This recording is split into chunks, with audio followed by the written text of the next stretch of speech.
that any final political solution should come out of the Geneva and the UN-led process rather than from the other ongoing political process, what the Syrian government delegation clearly prefers.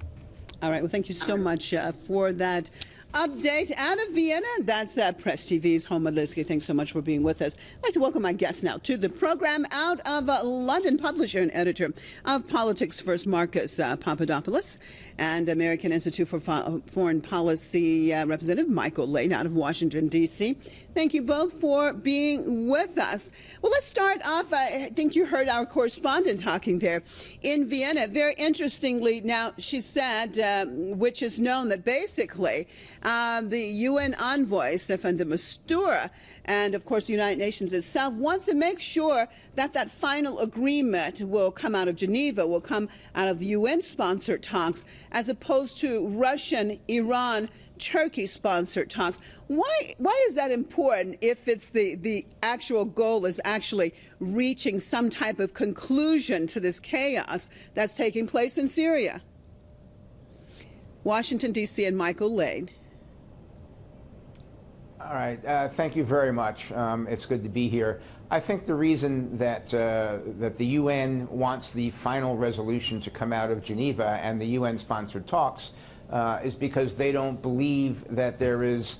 They believe they have more credibility in terms of being an honest broker than the Sochi-sponsored talks headed up by the Russian Federation. I think that many people around the world, many entities around the world would concur with the UN's viewpoint on that.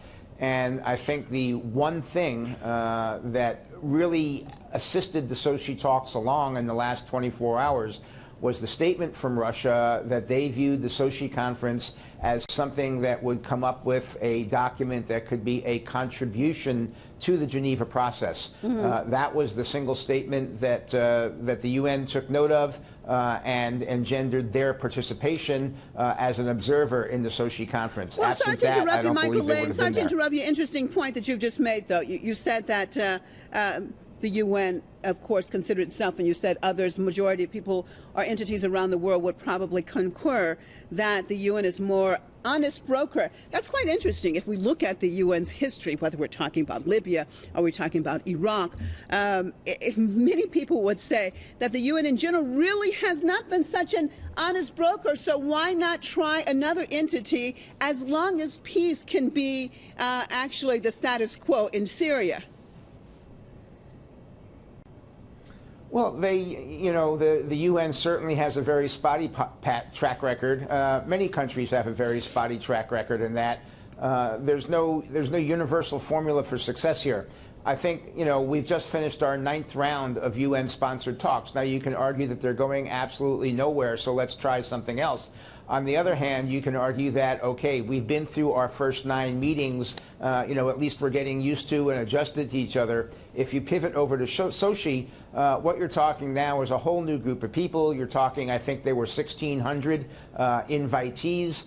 Nobody is yet clear as to who they are, particularly in terms of whether or not there were any Kurds invited to be represented, or what the nature of those Kurds would be if they were invited to be represented. It's starting from scratch. All right, and let me get the London UN involved believes in that this. they've already Marcus, got 9 steps thank forward. you, Mr. Michael Lane, Mr. Marcus Papadopoulos. What about that? Of course, Michael Lane is saying it's starting from scratch, but of course, this is not the first round of talks with the Russia, Iran, Turkish sponsor, and of course, they have been successful with their previous talks actually to bring pockets of security to Syria even last year. Your take on all of this?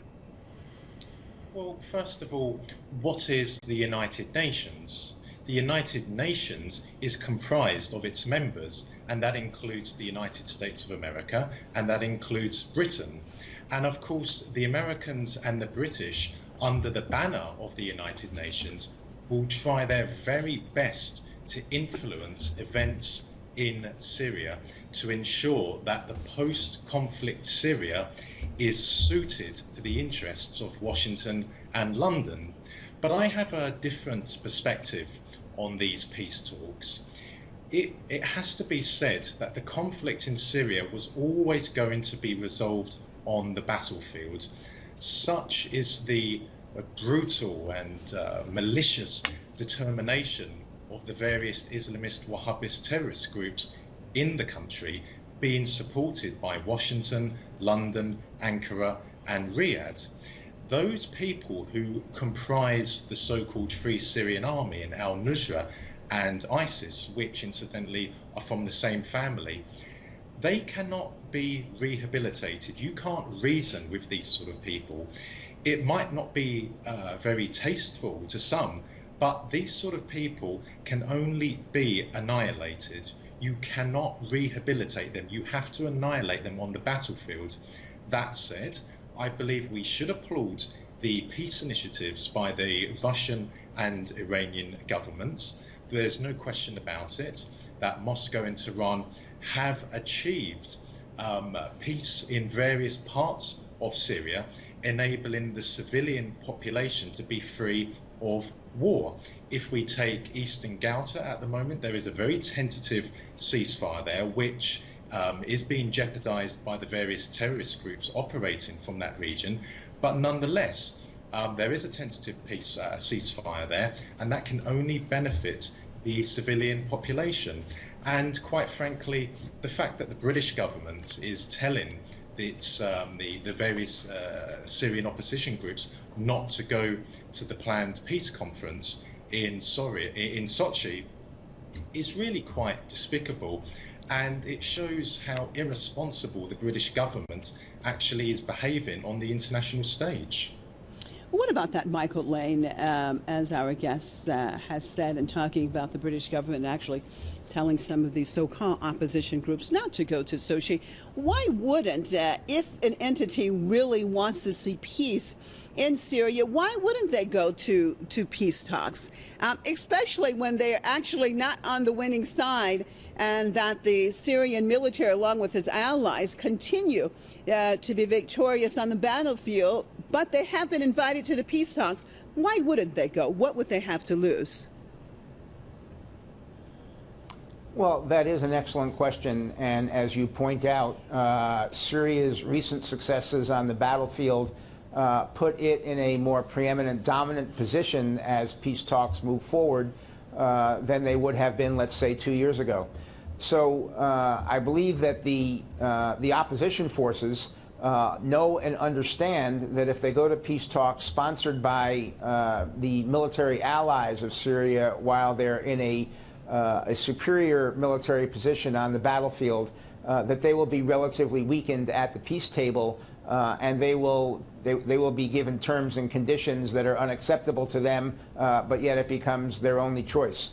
No, so why would it be? Why would it be? Sorry to interrupt you, Michael Lane, but why would it be? They wouldn't have to accept it. They wouldn't have to sign in blood. Either they could get up and walk away or say they're not going to accept that. But why not just talk? Well, I believe they would walk away if it came to that, but knowing, them believing in advance that there's a 99% chance they're going to have to walk away, and that they will then be held up in the court of public opinion as the ones who walked away from the peace table, they have another option, and that option is the Geneva talks with the UN, and that's where they're going to put all their marbles for the foreseeable future, is in a process that they think is more fair and where they think they have less of a disadvantage at the bargaining table than they would in Sochi, with the Russians essentially commanding what's going on. Okay, Marcus, based on that logic of Michael there, then should the Syrian government and its allies actually sit in Geneva and deal with the UN in talks? Because obviously we know that the United States is the biggest monetary contributor to the United Nations, as Donald Trump continues to remind us, and also the allies of the United States. So based on that synopsis, then obviously then the UN talks then probably would not be fair to the Syrian government. Your take?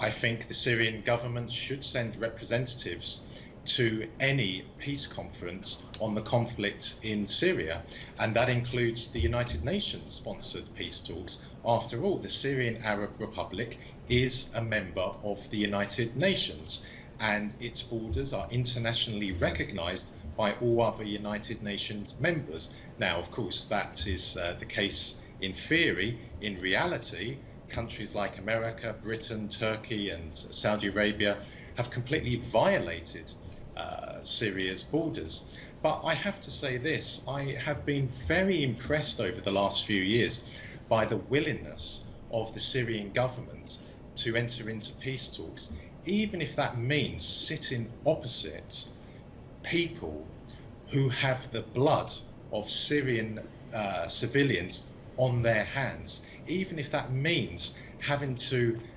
listen to the tirades from members of the Syrian opposition.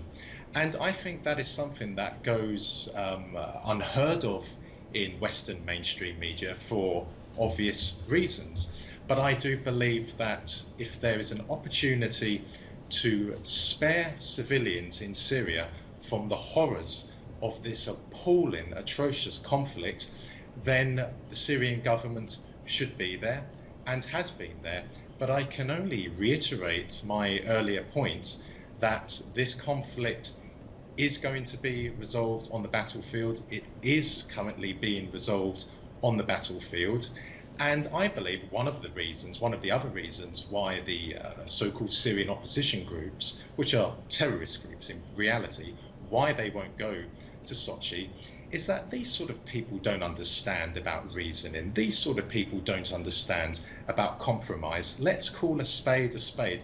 They are extremists. They are Wahhabists. The only thing they understand is violence, is killing. So I think that is a important factor to flag up as to why they won't go to Sochi. Well, Michael Lane, the UN said it will be sending its envoy, Staffan de Mistura, to the talks in Sochi. How significant is this in your perspective? Well, I think Russia crossed over the line of credibility when they assured the UN that the results of Sochi would be laid on the table in Geneva as part of the process.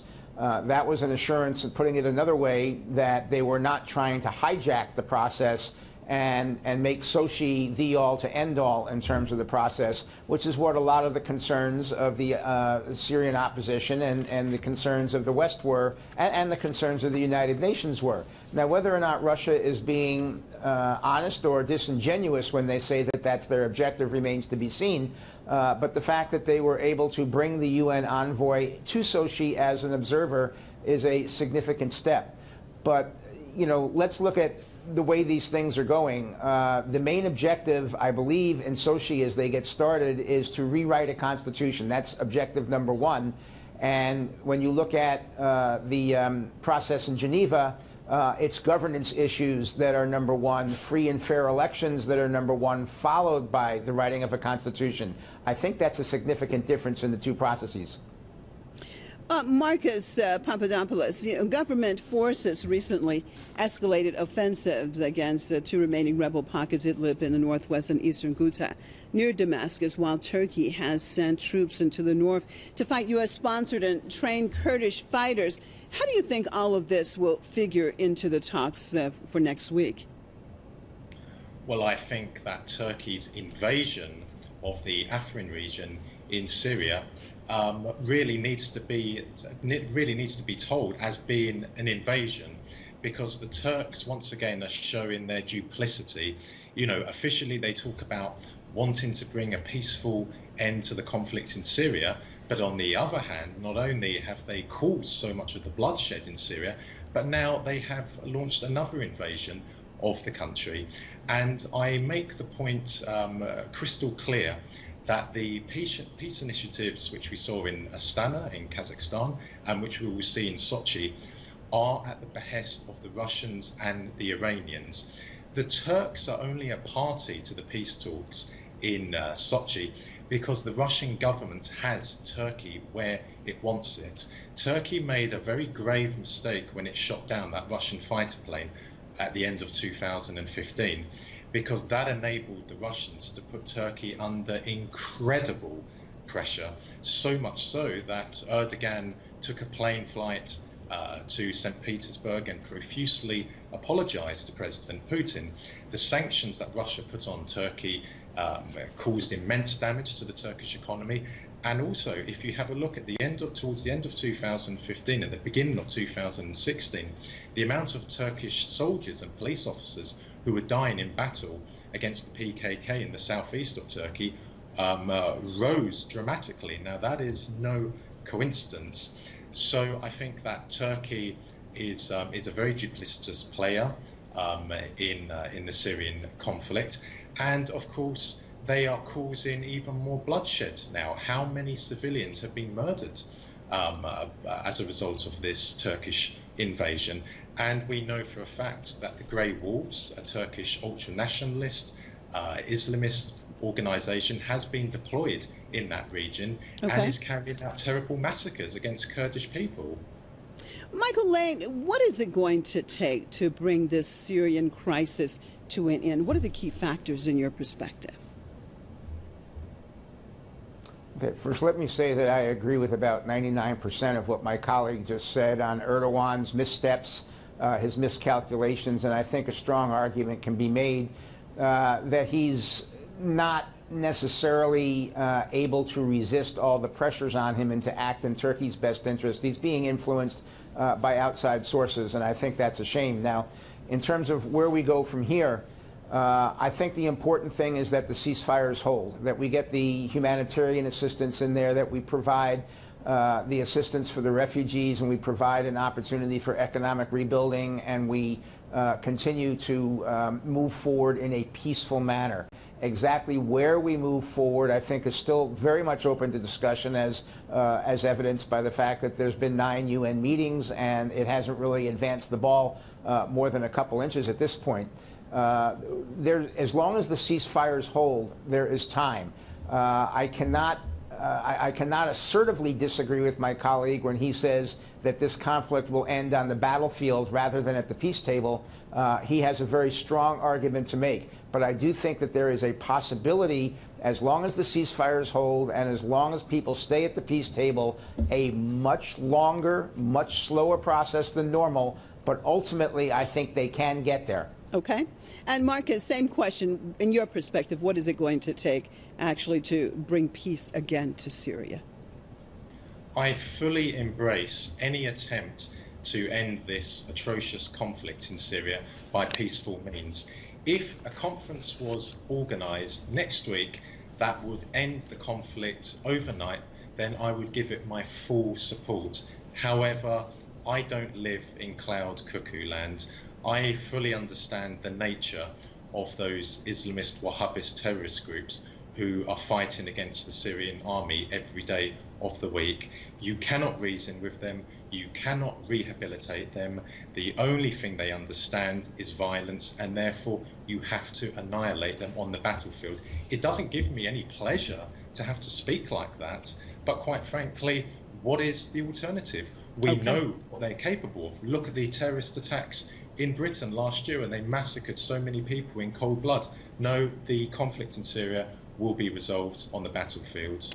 All right, and on that note, I appreciate both of you being with us on this debate. Publisher and editor of Politics First, Marcus Papadopoulos out of London, and from the American Institute